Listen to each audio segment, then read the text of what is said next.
Assalamualaikum warahmatullahi wabarakatuh. Halo, perkenalkan nama saya Veronica Sulistianti Suci dari kelas MJ 220 untuk mata kuliah Pasar dan Lembaga Keuangan Prodi Manajemen dengan NIK 2502010111319 dengan dosen yaitu Bapak Joko Suharyanto, SEMM CPOD. Pada kesempatan presentasi kali ini, saya akan membahas mengenai kondisi industri asuransi di Indonesia, khususnya terkait kasus Jiwasraya dan Wanarta yang dalam pemberitahuan disebut sebagai salah satu contoh masalah yang lebih besar dalam industri asuransi. Yang akan saya bahas adalah bagaimana seharusnya sikap dari tiga pihak, yaitu masyarakat sebagai konsumen, perusahaan asuransi, dan pemerintah melalui OJK. Menurut saya, masalah asuransi ini penting untuk dibahas karena pada akhirnya yang paling merasakan dampaknya adalah masyarakat atau nasabah yang sudah membayar premi dan berharap mendapatkan perlindungan ketika membutuhkan. Untuk gambaran masalahnya, yaitu kalau kita lihat dari berita yang menjadi dasar dari soal ini, kasus gagal bayar Jiwasraya tidak dianggap sebagai kejadian yang berdiri sendiri. Ada beberapa kasus lain seperti Winarta, Asabri, dan Bakery Life yang juga pernah mengalami masalah.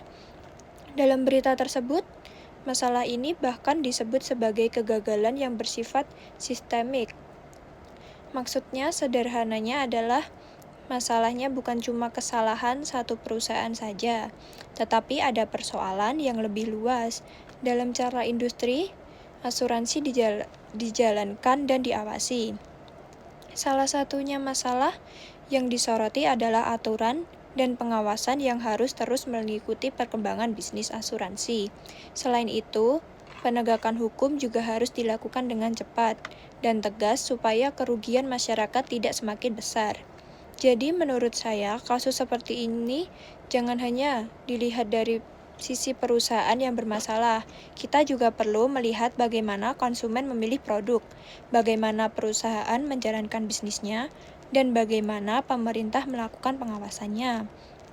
Untuk sikap masyarakat sebagai konsumen, yang pertama saya akan membahas dari sisi masyarakat.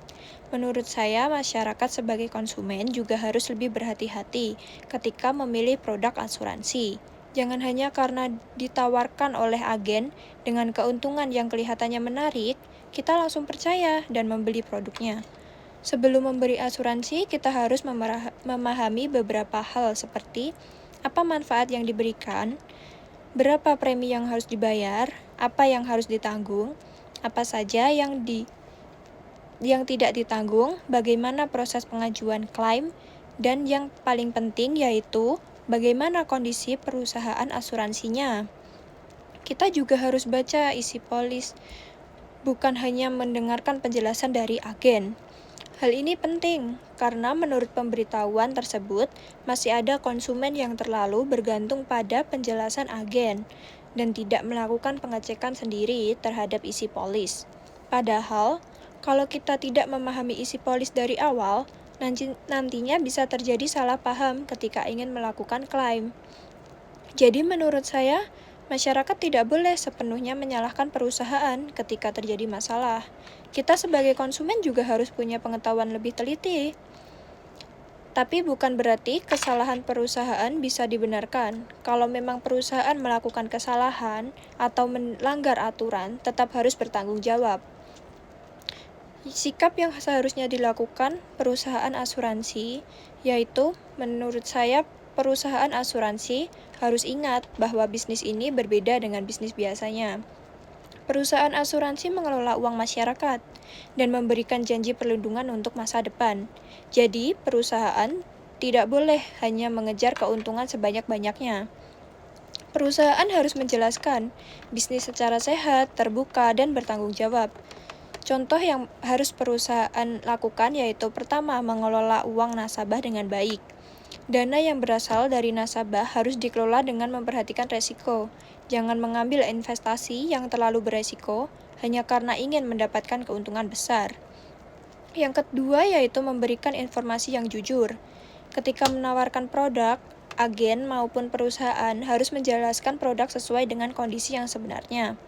Jangan sampai produk terlihat sangat menguntungkan saat ditawarkan, tapi ternyata ada banyak syarat dan keuntungan yang tidak dijelaskan kepada calon nasabah.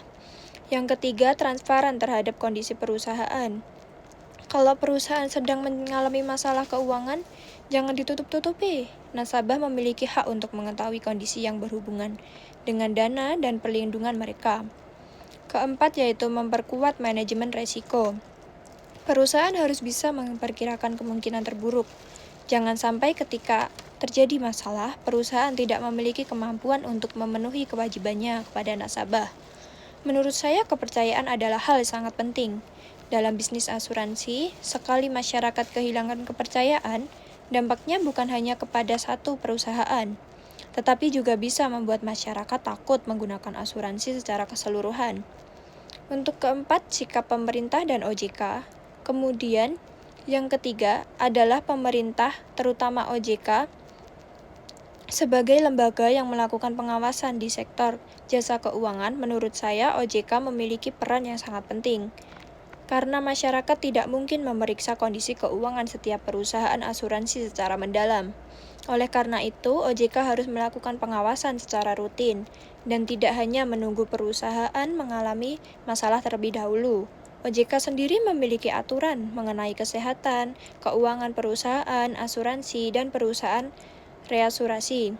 Aturan tersebut mencakup berbagai hal yang berkaitan dengan kondisi keuangan dan pengelolaan risiko perusahaan. Pengawasan harus dilakukan sejak awal. Kalau sudah terlihat perusahaan mengalami masalah dalam memenuhi kewajibannya, OJK harus segera mengambil tindakan. Jangan sampai masalah dibiarkan terlalu lama sampai akhirnya nasabah yang menjadi korban. Contohnya kita lihat pada kasus Wenarta Life. OJK menjelaskan bahwa perusahaan tersebut tidak mampu memenuhi rasio solvabilitas atau RBC yang diterapkan. OJK sebelumnya sudah memberikan beberapa sanksi dan pembatasan kegiatan usaha sampai izin usaha perusahaan dicabut pada Desember 2022 karena kewajibannya yang tetap tidak terpenuhi.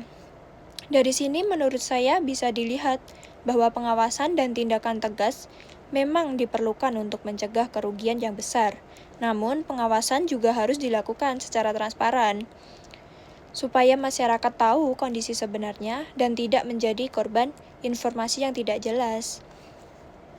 Dan untuk ketiga pihak yang saat ini bekerja sama, menurut saya masalah industri asuransi tidak bisa diselesaikan hanya oleh satu pihak. Masyarakat, perusahaan, dan pemerintah harus sama-sama menjalankan perannya. Masyarakat harus teliti meningkatkan pengetahuan tentang asuransi. Perusahaan harus jujur, transparan, dan menjalankan bisnis dengan sehat. Sedangkan pemerintah dan OJK harus mengawasi dengan lebih ketat dan bertindak cepat ketika ada perusahaan yang mulai bermasalah. Kalau hanya masyarakat yang disuruh hati-hati, tapi perusahaan tidak transparan, tentu tidak cukup. Sebaliknya, kalau perusahaan sudah menjalankan bisnis dengan baik, tapi masyarakat tidak mau membaca dan memahami polis, juga bisa menimbulkan masalah. Begitu juga dengan pemerintah. Kalau pengawasan terlambat, masalah yang awalnya kecil bisa menjadi lebih besar dan akhirnya merugikan banyak nasabah. Jadi menurut saya, ketiganya harus saling melengkapi. Untuk pendapat saya sendiri yaitu, kalau dari masalah Jiwasraya dan perusahaan asuransi lainnya harus menjadi pelajaran bagi semua pihak. Bagi perusahaan, jangan sampai mengejar keuntungan dengan mengorbankan nasabah. Bagi masyarakat, jangan mudah percaya hanya karena mendapatkan tawaran keuntungan yang besar. Kita harus membaca, bertanya, dan memahami produk sebelum membeli. Sedangkan bagi pemerintah dan OJK, pengawasan harus terus diperkuat dan dilakukan secara konsisten. Menurut saya, tujuan utama dari asuransi sebenarnya adalah memberikan rasa aman kepada masyarakat. Jadi jangan sampai masyarakat yang sudah membeli asuransi untuk mencari perlindungan justru merasa takut ketika perusahaan mengalami masalah. Kepercayaan masyarakat adalah modal yang sangat penting bagi industri asuransi. Kalau masyarakat sudah tidak percaya, industri asuransi juga akan sulit berkembang. Solusi yang saya sarankan yaitu ada beberapa hal yang bisa dilakukan ke depannya. Pertama, meningkatkan literasi keuangan masyarakat. Masyarakat harus lebih banyak mendapatkan edukasi tentang cara memilih asuransi dan memahami isi polis. Kedua, meningkatkan transparansi perusahaan. Informasi mengenai kondisi keuangan dan resiko perusahaan harus lebih mudah dipahami oleh masyarakat. Ketiga, pengawasan OJK harus lebih aktif. Jangan hanya bertindak setelah ada masalah muncul. Kalau ada tanda-tanda perusahaan mengalami masalah, harus segera ditangani. Keempat, penegakan hukum harus tegas. Kalau memang ditemukan pelanggaran atau tindak yang merugikan nasabah, harus ada konsekuensi yang jelas. Kelima, perusahaan harus memperkuat manajemen resiko. Jangan hanya mengejar pertumbuhan jumlah nasabah atau keuntungan, tapi juga harus memastikan perusahaan mampu memenuhi kewajibannya dalam jangka panjang. Penutup dari presentasi saya, jadi dari pembahasan saya yang dapat disimpulkan bahwa masalah yang terjadi pada Jiwasraya, Wanarta, dan beberapa perusahaan asuransi lainnya memberikan pelajaran bahwa industri asuransi membutuhkan kepercayaan, pengelolaan yang sehat, dan pengawasan yang kuat. Menurut saya, masyarakat harus lebih hati-hati dan tidak hanya percaya pada penjelasan agen. Perusahaan asuransi harus menjalankan bisnis dengan jujur, transparan, dan bertanggung jawab. Sementara pemerintah OJK harus terus memperkuat pengawasan dan bertindak cepat jika menemukan perusahaan yang bermasalah. Intinya, jangan sampai masyarakat yang sudah membayar untuk mendapatkan perlindungan justru menjadi pihak yang paling dirugikan.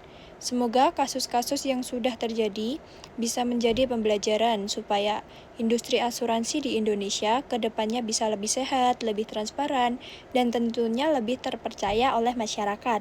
Demikian presentasi dari saya. Terima kasih atas perhatian teman-teman dan Bapak atau Ibu dosen. Mohon maaf bila ada penyampaian saya yang masih terdapat kekurangan. Wassalamualaikum warahmatullahi wabarakatuh. Referensi yang saya ambil yaitu media Asuransi News. Kasus Jiwasraya hingga Wanarta disebut kegagalan sistemik industri asuransi 31 Maret 2026. 2. Otoritas Jasa Keuangan OJK, pencabutan izin usaha PT Asuransi Jiwa Adisrana Wanarta Life 5 Desember 2022. Otoritas Jasa Keuangan OJK, perubahan kedua atas POJK tentang kesehatan keuangan perusahaan asuransi dan perusahaan reasurasi. Terima kasih.